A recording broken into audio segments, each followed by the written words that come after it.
Live stream here with TOPDON.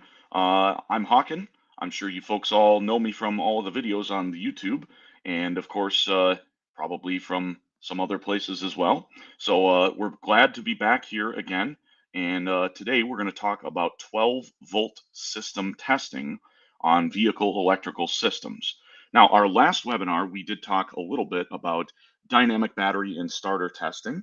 We did not, however, talk about alternator testing and just some other things that we want to cover about the scope specifically that are very important for you to understand when you're doing literally any testing with the scope itself.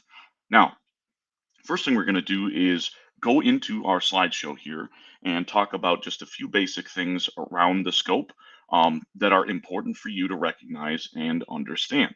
So, without further ado, I'm going to go ahead and get us switched over to the slide deck here.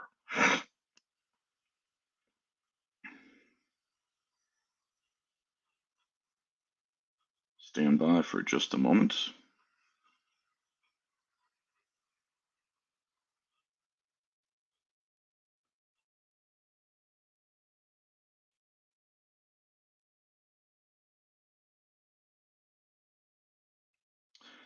All right, so I'm going to minimize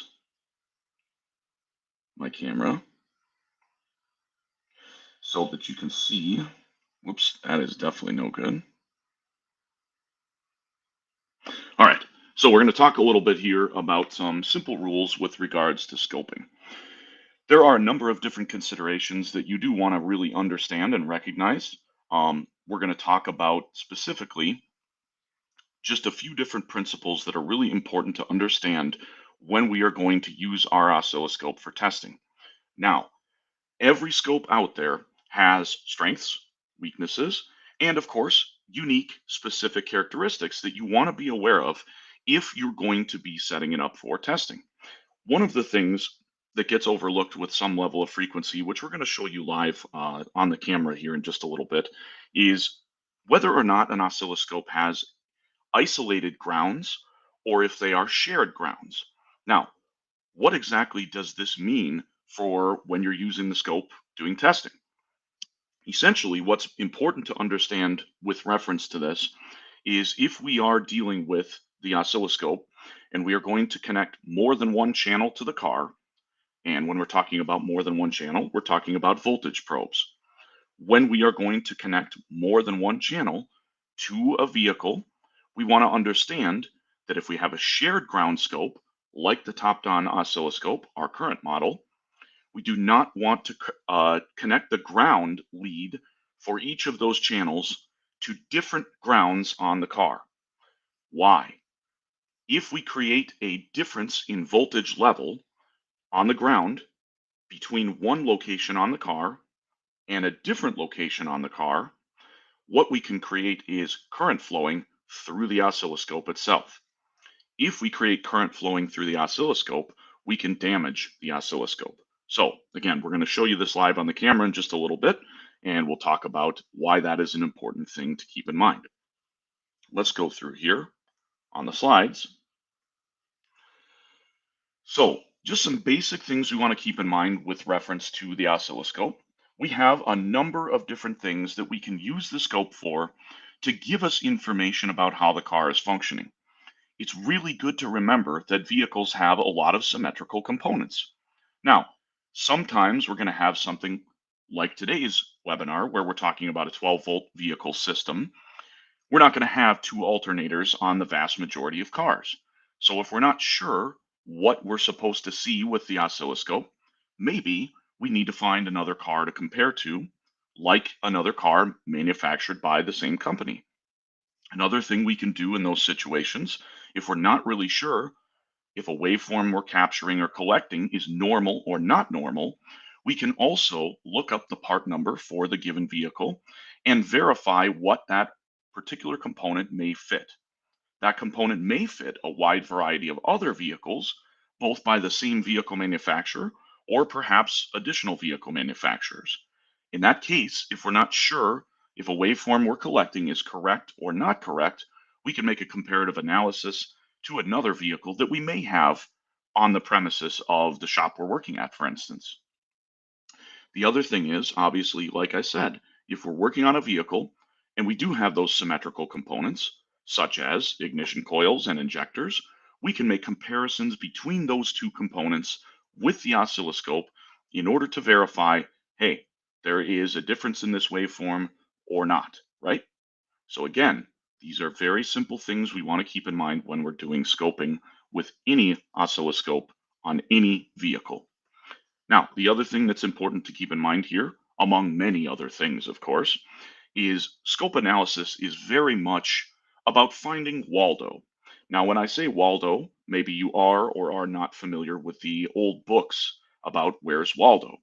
Essentially, the book is about finding a guy who is dressed differently in a red and white striped shirt, hidden inside a giant crowd of regular dressed people.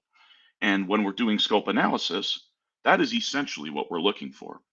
Most of the waveforms we encounter on most vehicles are going to have some level of repetitive and symmetry in them.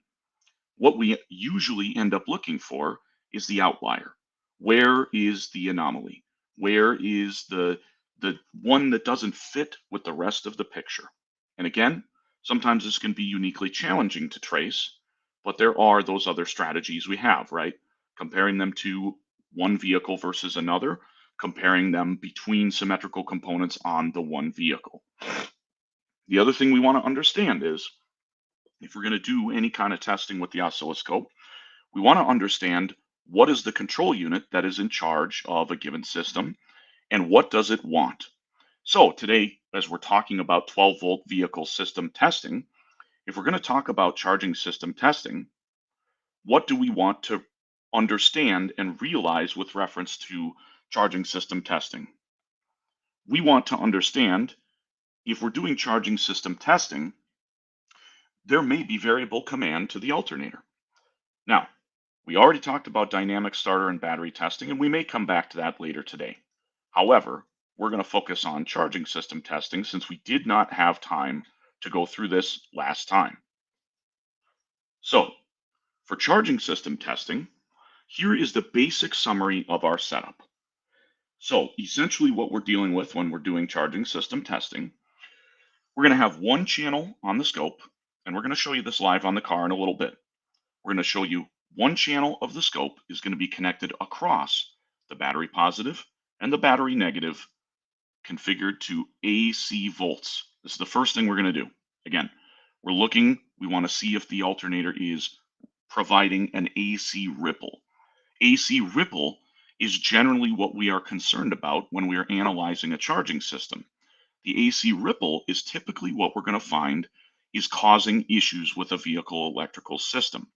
So that's going to be AC ripple causing a module to go offline, data bus to maybe get corrupted, a large number of odd fault codes that don't seem to have any connectivity, like U codes for communication, or potentially something along those lines. Now, we may also want to look at DC voltage on channel 1 in a separate test, because if an alternator is overcharging, that can also damage the vehicle's electrical system. But again, this is where it comes in where we have to understand, is the charging voltage that we are seeing on the vehicle a commanded voltage or not? Does the vehicle want the battery to be charged more aggressively or does it not? And every vehicle is going to be different, right? So yes, I see some questions here. Basically, what we are doing in this particular webinar is we're talking about 12-volt vehicle system testing. So as we've done with the vast majority of our webinars, we're going to do a little bit of slide deck work here first, where we kind of set the table, talk a little bit about what we need to do in order to perform the testing we're targeting for our webinar here.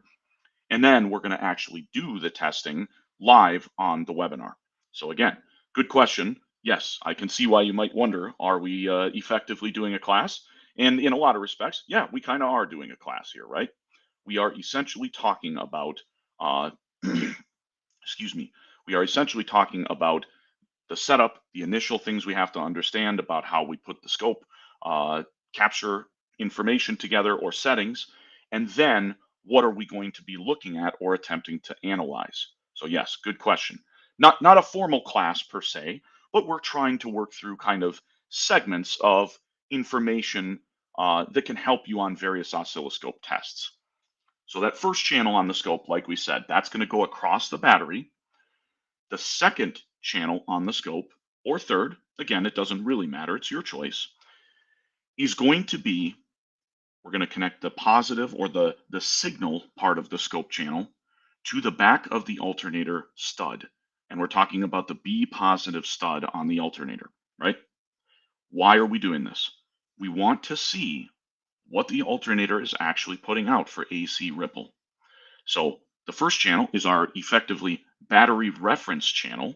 So that's going to show us what our battery ground is. That's going to show us what our battery voltage is. And okay, so I'm actually going to switch our format here to the wider screen just so you can see the slides a little bit better here.